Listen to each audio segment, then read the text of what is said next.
Sveiki, esu nėščiųjų ir pagimdyvių korekcinio treniravimo specialistė trenerė Gerda.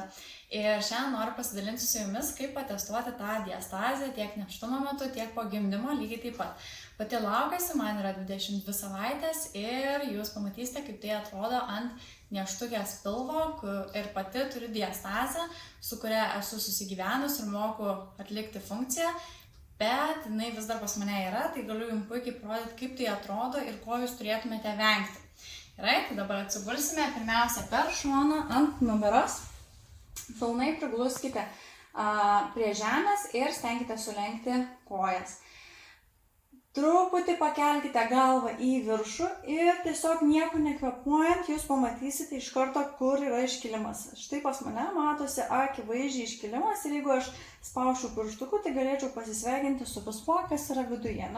Ir jeigu žiūrėti iš viršaus, tai pas mane šiuo metu yra 3 pirštai, dėl to, kad jau laukiasi ir prasiskirimas tai yra normalu. Tiesiog turite stebėti, ar tai yra paviršutinis ir tai reiškia, kad jūs galite tiesiog ant viršaus pajusti tą tarpelį, ar jūs galite giliai įvažiuoti į vidų. Jeigu taip giliai galite įvažiuoti į vidų, kaip kad pas mane, tai vadinasi jau yra stipresnė diastazė, o jeigu yra paviršutinis atsiskirimas, tai yra visiškai normalu nėštumo metu ir jūs atsistatysite po gimdymo. Lygiai taip pat testuoti su pirštais galite ir po gimdymo. Tik yra svarbu, kad jūs tiesiog pakeltumėte galvą, sprogdinate tarsi pilvą ir tada matote, kas įvyksta su jūsų pilvo siena. Tai treniruočių metu, aišku, yra labai svarbu šito vengti ir vengti bendrai buityje, kad kuo mažiau būtų tos diastazės. O testavimas yra su pirštais. 1-2 pirštai net nėra skaitoma kaip diastazė, jeigu negalite jų įkišti giliai, į gylį. Bet jeigu jie yra iš šono, lengvas atsiskirimas, net neskaitoma kaip diastazė, svarbu palaikyti kūno korsetinę funkciją.